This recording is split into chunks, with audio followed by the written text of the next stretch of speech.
Chers téléspectateurs, amis sportifs, amateurs et amoureux du cuiron, ainsi s'achève cette rencontre Maroc-Zambie. Le score est de 3-1 avec ce troisième but marqué dans les tout derniers instants. On le disait, dans le tout dernier instant. Ça veut dire que ce sont des buts de dernière minute qu'il faut beaucoup éviter. Le navire de l'équipe zambienne a beaucoup tangué, mais ce navire finit par chavirer Kake Ousmane. Ouais, bien sûr, le navire zambien a chaviré. Et félicitations à cette équipe marocaine. Bon, c'était une victoire prévisible, comme je l'ai dit à l'entame. Théoriquement prévisible et techniquement aussi dans le jeu, on a vu. Mais cette équipe zambienne aussi n'a pas démérité parce qu'à la dernière minute, ils ont accepté de jouer. Comme on l'a dit à la première mi-temps, ils ont accepté de jouer, de créer des difficultés à cette défense marocaine. Ils ont accepté de sortir et attaquer la défense marocaine. Mais malheureusement, ça a été trop tard. Ça a été trop tard, donc ils ont subi ce qui est le pire. Voilà le pire avec 3-1. On a vu cette équipe se réserver pendant les premières 45 minutes, mais pendant la deuxième période, l'équipe parvient à sortir la tête de l'eau. Elle crée beaucoup de difficultés à cette équipe marocaine. Et dès après quelques tentatives, l'équipe s'est dit oui, je peux. Et l'effectif a foncé, mais ça n'a rien donné. En fin de compte, 3-1. Oui, le football est cruel, Kamano. Vous serez d'accord avec moi que la Zambie méritait mieux dans cette rencontre. Mais bon, c'est aussi l'expérience. Et puis, je me demande le but zambien qui a été refusé. Jusque-là, je n'arrive pas à bien comprendre. Peut-être que je vais revoir la vidéo après. Je ne suis pas en train d'accabler les arbitres, mais à mon avis, il n'y avait pas de faute sur ce coup. En tant que tel. Voilà, c'était un duel aérien. Donc, voilà, c'est normal quand vous êtes en duel avec ton adversaire. Forcément, vous allez vous toucher, ce qui est un peu différent de la faute quand même expressement commise. Oui. Donc, je pense que ça a pu démotiver un peu l'allure des Zambiens. Et puis, voilà, après, l'attaquant marocain, n'est-ce pas, a profité d'une très belle balle dans la surface pour marquer le deuxième but. Ça a été compliqué. Malheureusement, voilà, ça a été dur pour les Zambiens, mais ils ont su revenir, ils ont pu garder, n'est-ce pas, la tête sur les épaules, ils ont pu réduire le score, le jeu était nettement équilibré jusqu'à la dernière minute. Voilà, le troisième but est venu pour mettre un terme à cette rencontre. Donc je dirais bravo aux Marocains, mais mes félicitations également aux Zambiens qui sont tombés avec les armes à la main. Mais pourquoi ne pas commencer le match avec cette même allure que la deuxième explication du jeu? On a compris que la Zambie, pendant la première période, a voulu défendre, peut-être attendre la deuxième partie pour pouvoir attaquer. Qui, à mon avis, c'est ce qui est l'équipe aurait fait l'inverse. Parce surtout que vous avez 2 défaites à la clé. Oui, avec ce réveil pendant la deuxième période, on a vu le talent, la technicité, l'animation, le volume de jeu de cette équipe zambienne, mais qui au finish a fini par pêcher. Et 3-1, c'est le score, un score lourd, malgré les qualités techniques, tactiques et stratégiques de cette formation zambienne. Et c'est ce qui veut dire qu'au sein de cette poule, ça revient un peu jouer sur le classement avec cette victoire qui relance la formation marocaine Sékou Kake. Oui, cette victoire relance la formation marocaine, mais ça met aussi la pression sur les 2 adversaires qui vont jouer tout à l'heure. Plus particulièrement la RDC.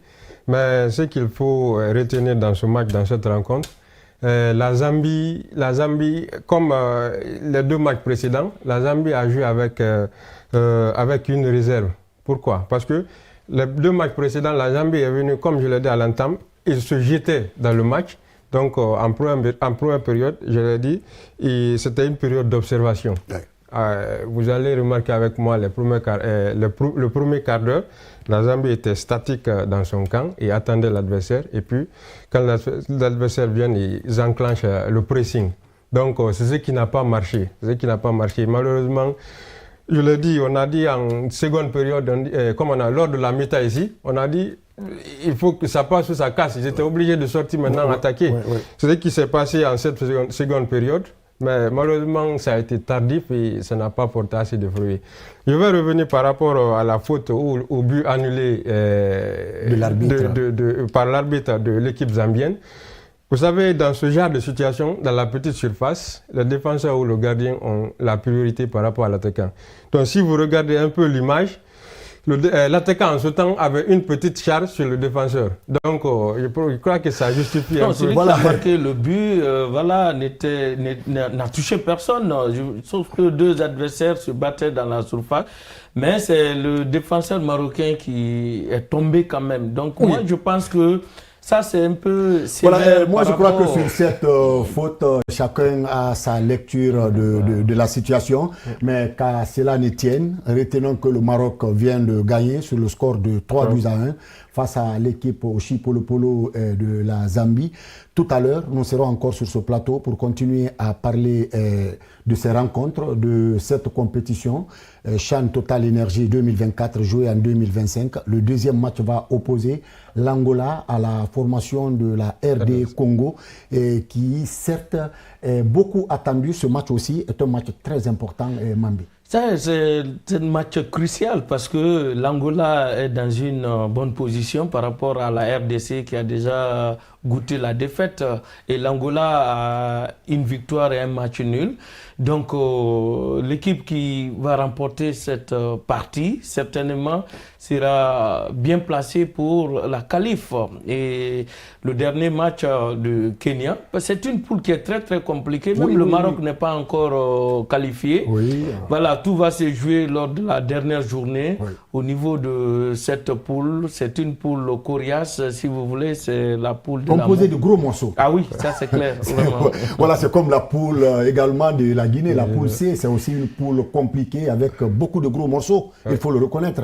L'Ouganda, pays organisateur, et puis vous avez vu l'Algérie qui est là, qui a perdu, qui a organisé dans ses propres installations, qui a perdu la finale face au Sénégal, qui est venu avec l'esprit de vengeance, s'il faut le dire. Mais qu'à cela ne tienne, les réalités, c'est sur la pelouse verte.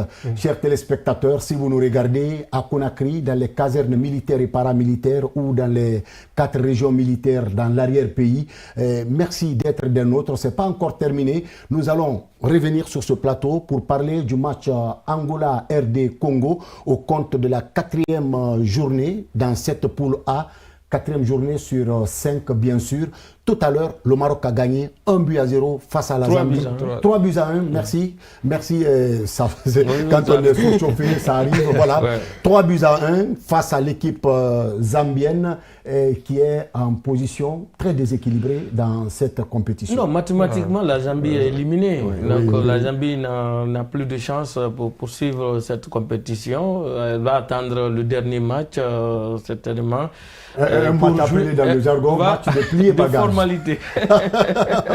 Voilà, Sekou Kake, Mambi Doumbouya, merci de me tenir compagnie sur ce plateau. Magnifique plateau de la RTG, apprécié même par nos confrères. C'est aussi ça, la force de l'État.